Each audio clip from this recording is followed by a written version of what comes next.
भनिन्छ माता तितिक्षवः। जोसँग सहन सक्ने क्षमता देखिन्छ त्यो साधु भनेर चिन्नु। कारुणिका दया भएको, मलाई जस्तै अरूलाई पनि भोक लाग्छ होला, अरूका छोराछोरीलाई पनि दुःख पर्दो हो भनेर सबैतिर दया देख्छ त्यो साधु हो भनेर चिन्नु। सुहृद, सु भनेको सुन्दर, हृदय भनेको हृदय, बाहिर मात्रै होइन भित्र सुन्दर भएको छल कपट गर्न नजान्ने अथवा सुहृदः सर्वदेहिना, सबै देहधारीलाई मित्र देख्ने। अनि अजातशत्रव, जसले कसैलाई पनि शत्रु सम्झिँदैन अनि जो शान्त छ त्यो साधु भनेर चिन्नु पर्दछ। यी पाँचवटा लक्षण देखियो भने जस्तो सुकै लाओस् जेसुकै खाओस् त्यो साधु भनेर चिन्दा सङ्गत गर्दा हुन्छ। यी पाँचवटा लक्षण जसमा घटित हुन्छन् देखिन्छ ती साधुका लक्षण हुन्। आमा त्यस्ता साधुहरूको सङ्गत गर्नुपर्दछ। सतां प्रसङ्गान् मम वीर्य संविदो भवन्ति हृत्कर्णरसायना कथाः तज्जोषणा दासपवर्गवर्त्मनि श्रद्धारति भक्तिरनुक्रमिष्यति। महान आत्माको कुरो जान्नेलाई भनिन्छ महात्मा। यता महात्मा हुँदो रहेछ भन्छ। महान आत्माको कुरा यो रुँदैछ कि हाँस्दैछ कि भित्र यसलाई दुःख छ कि आनन्द छ कि त्यो जसले बुझ्छ त्यो महान आत्माको कुरो बुझ्ने जान्नेलाई भनिन्छ महात्मा। त्यस्ता साधु महात्माको सङ्गत गरियो भने मेरा पराक्रमलाई वृद्धि गर्ने खालका ती कथाहरू सुनाउनुहुन्छ अनि श्रद्धा रति प्रेम बिस्तारै ममा लाग्छ। त्यस्ता महापुरुषहरूको सङ्गत गर्नुपर्दछ। आमा भगवानको भक्त तीन प्रकारको हुनुहुन्छ भन्नुहुन्छ कपिल भगवान आमालाई बताउँदै।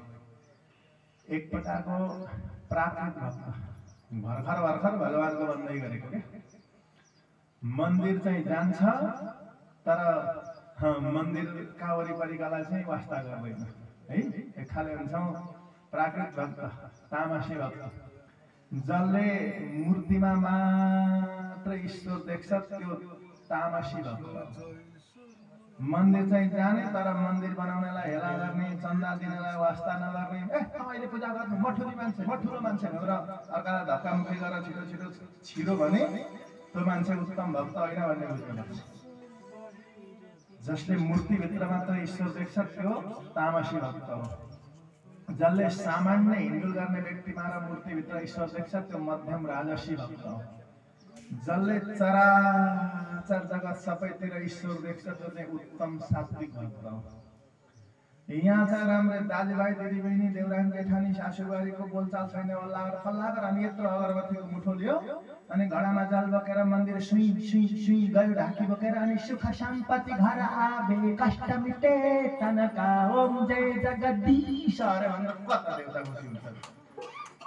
यी सबै भगवानका मूर्ति, भगवानले बनाएको प्राण प्रतिष्ठा गरेको यी मूर्ति हो कि जुन दिन यी सबैतिर भगवान देखिन्छ त्यो दिन मन्दिर त्यहाँ पुग्नै पर्दैन।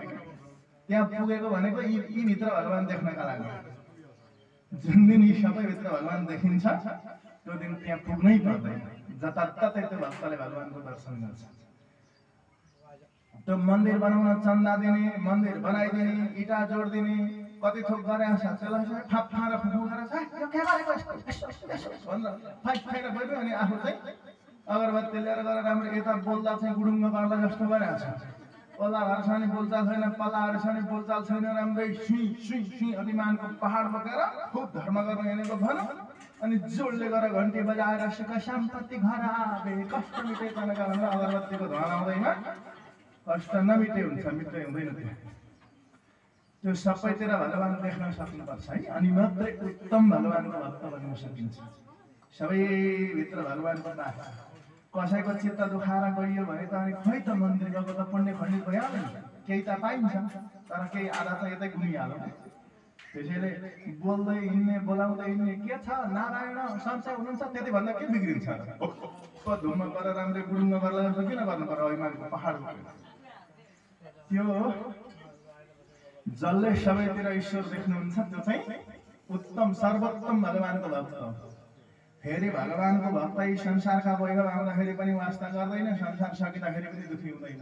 यस्तै हो मेरो प्रारब्ध भोग्नुपर्छ भनेर गम्भीर बन्छ भने त्यो उत्तम भक्त भनेर चिन्नुपर्दछ। गीताजी माता आर्त अर्थार्थी जिज्ञासु अनि ज्ञानी, त्यो मध्ये ज्ञानी चाहिँ मेरो सर्वोत्तम भक्त भगवानले भन्नुभएको छ। तर प्रकृतिका भक्तिका आधारमा चाहिँ भगवानका भक्त तीन खालका हुनुहुन्छ, सात्विक, राजस र तामस। चराचर जगतभित्र ईश्वर देखियो भने त्यो चाहिँ सर्वोत्तम भक्ति प्राप्त भएछ, भगवानको बनिएछ, पक्का भक्त रहेछ भन्ने कुरा अनुभूति गर्न सकिन्छ। यहाँमा अब म हजुरलाई साङ्ख्यका बारेमा बताउँदछु। साङ्ख्य भनेको सङ्ख्या, योग भनेको जोड्नु, युञ्ज योगे धातुबाट योग शब्द बन्छ। के मिलेर हाम्रो शरीर बन्दछ भन्दा यो शरीर विज्ञानको प्रसङ्ग छ साङ्ख्य योगमा। यो हाम्रो शरीरलाई भनिन्छ पाञ्चभौतिक शरीर, पञ्चतत्त्वको शरीर भन्छौँ। ती पाँचवटा तत्त्व भनेको के हो भने पृथ्वी, जल, तेज, वायु, आकाश। त्यही तेजलाई अग्नि तत्त्व पनि भनिन्छ। पृथ्वी, जल, तेज, वायु, आकाश। यी पाँचवटा बाहिरका वस्तुबाट अलिअलि सामग्री सङ्ग्रह गरेर यो शरीर बनाएको छ। त्यसैले यो शरीरको नाम हो पाञ्चभौतिक शरीर। यो पञ्चायती धर्मशाला हो यो शरीर। यो धर्मशालाका यसो हामी त रुम दिने, सफा गरिदिने, हेरचाह गरिदिने मात्रै हो है, मालिक चाहिँ होइन। यो धर्मशालाका हामी मालिक भएको भए त यो धर्मशालालाई बुढो बनाउन, चाउरी पार्न, यत्रो पत्थरियाको ढुङ्गो पाल्न, नराम्रो हुन, थोत्रे दाप दिनको हुन कसलाई मन छ? यो धर्मशाला यसो हामी रुम दिने मात्रै हो, अर्कै शरीरलाई खटन गर्ने होला। जुन दिनसम्म त्यसले ठिक छ चाकर गरेको छ, बस भनिदिन्छ, त्यति बेलासम्म यो धर्मशाला रहने हो। यो धर्मशाला बनाउनेवालालाई मन परेन भने अलिकति नसो दिमागमा उता सार्देपछि पनि सकियो, के न्यू बनाइदिनुहुन्छ, तुरुन्तै कति बेला भत्किन्छ भन्नु छैन। यो पञ्चायती धर्मशाला, यो निर्वाही पञ्चायतको खडा शरीर। यी पाँचवटा तत्त्वबाट शरीर बनेको छ। कसरी भने त्वचा, अस्थि, मेद, मज्जा, रोम यी पृथ्वीका लक्षण हुन्। पृथ्वीबाट ल्याएर यी सामग्री भरेको छ यो शरीर बनाउँदा। त्यसै गरी र्याल, मूत्र, रगत, वीर्य, पसिना यी जलीय तत्त्व पानीबाट ती सामग्री ल्याएर यो शरीरमा स्थानान्तरण गरेको छ। त्यसै गरी भोक, प्यास, निद्रा, आलस्य, कान्ति, तेजका गुण हुन्, अग्नि तत्त्व। त्यही तेजले यो शरीरमा ती लक्षण देखा परेका हुन्। त्यसै गरी खुम्चिनु, फैलिनु, फर्किनु, चेष्टा गर्नु यी चाहिँ वायुका लक्षण हुन्। हावाबाट पनि अलिअलि सामग्री ल्याएर यो शरीर भरेको छ। अनि शब्द, चिन्ता, मोह, शून्यता यी आकाशका गुण हुन्। आकाशबाट त्यो अलिअलि सामग्री ल्याएर यो शरीर भरेको छ। यसलाई भनेको पञ्चतत्त्वको शरीर। अनि यो शरीरमा 10वटा इन्द्रिय छन्, 5वटा ज्ञानेन्द्रिय, 5वटा कर्मेन्द्रिय।